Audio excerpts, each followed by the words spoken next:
So welcome back to DC Silver Age Storytime, and today's story comes from Superman number 96, published in March 1955, with story by Bill Finger and art by Wayne Boring. From the jungle wilds of Africa to the skyscrapers of New York, the name of Superman has spread its fame.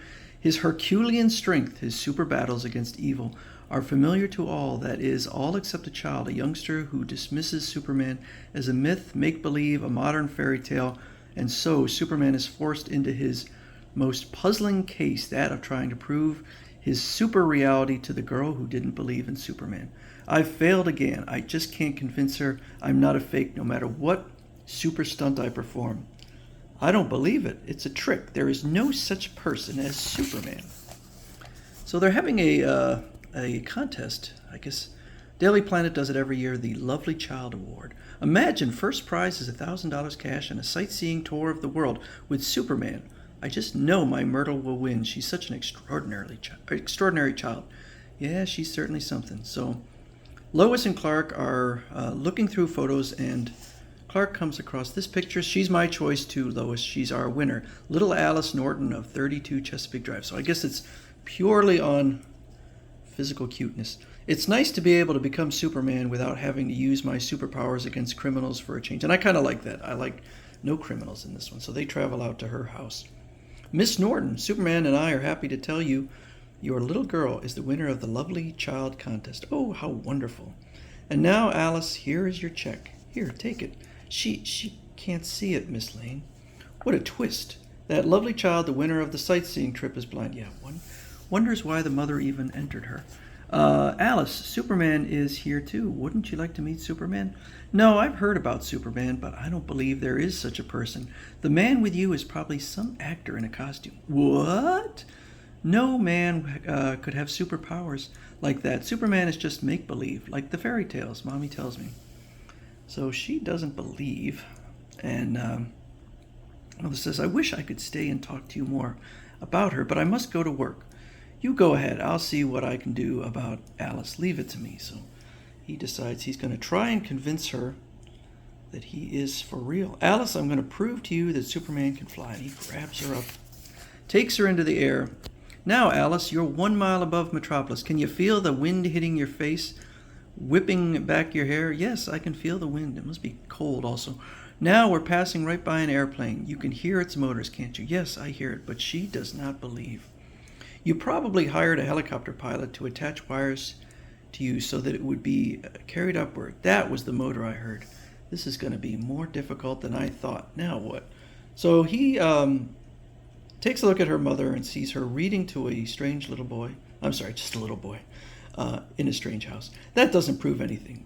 Mother always babysits during the afternoon. Everybody in the neighborhood knows that. You could have known about that in advance. This child has an answer for every trick I do, or at least 2 of them. So the next one is Lois Lane goes into another room to talk on the phone, and Superman demonstrates that he can hear her from a distance. But so can she. Of course, I'd forgotten. Blind children develop an acute sense of hearing. But they also develop a sensitive sense of touch. Now I know how to convince Alice. So he takes this metal doorstop, a dog, and starts to stretch it. It's a dachshund, which I guess ruins it, but now your own sense of touch will convince you. Rub the other hand along the dog's body, and you can feel how long I've stretched it. Ow! I burned myself. It's hot. I'm sorry. The metal became a bit overheated from the friction caused by my super pressure. Most people wouldn't react to it, but your fingertips are super sensitive. So she's again not convinced. Oh, it's a trick. You put my hand on a piece of metal, you heat it with a match, then when I took both my hands away, you switched my dog for a metal dachshund you had previously brought with you. But Alice, how can I prove I'm Superman when she can't see my superpowers at work? The only superpower I haven't tried yet is my X-ray vision. That's not true. But how can I demonstrate it to a blind person? So he just starts looking into her eyes and spots a piece of glass. And that is the cause of her blindness. So the doctors feel that well, they can't spot it with their X-ray, but they feel they really can't operate. So Superman says, in that case, I'll do the operation myself. Where is your medical library? So he just pours through, and as they say, he's learning in moments what it took them years to learn. Calling Dr. Superman, calling Dr. Superman. We are waiting in surgery. So he goes in, performs the surgery, and it is a success. Oh, will I see again? Oh, will I? And so 1 week later, they remove the bandages, and she can see. Why, it's a man wearing what I think must be a cape. I can see, I can see. Yes, my darling, and the first person you have seen is Superman. We already established that she wasn't born blind. It was from an accident. Oh, Superman, there's nobody like you in the whole world. You're wonderful. No, Alice, it's the world that's wonderful. I'm going to show you what's waiting for you. So he takes her around to Niagara Falls, Golden Gate Bridge, Mount Rushmore Memorial, the Grand Canyon. I never realized America was so big. But he also takes her to the Eiffel Tower of Paris, the Roman Colosseum, and the Taj Mahal. I can see them. Or I see them. I can actually see them. Oh, it's like a dream. The Egyptians say time mocks all, but the pyramids and Sphinx mock time, although they're pretty beat up. Golly, after all these centuries, they're still standing. And then he takes her to a South Sea island. Just like you said, it was wonderful. Alice in Wonderland, that's me. Look, Superman, ever since the Daily Planet story about Alice, people have been sending in money, donations to help Alice and her... With what? Gosh, I never realized people were so good. Imagine them all wanting to help me, somebody they don't even know. So I guess she must be a little lacking in money.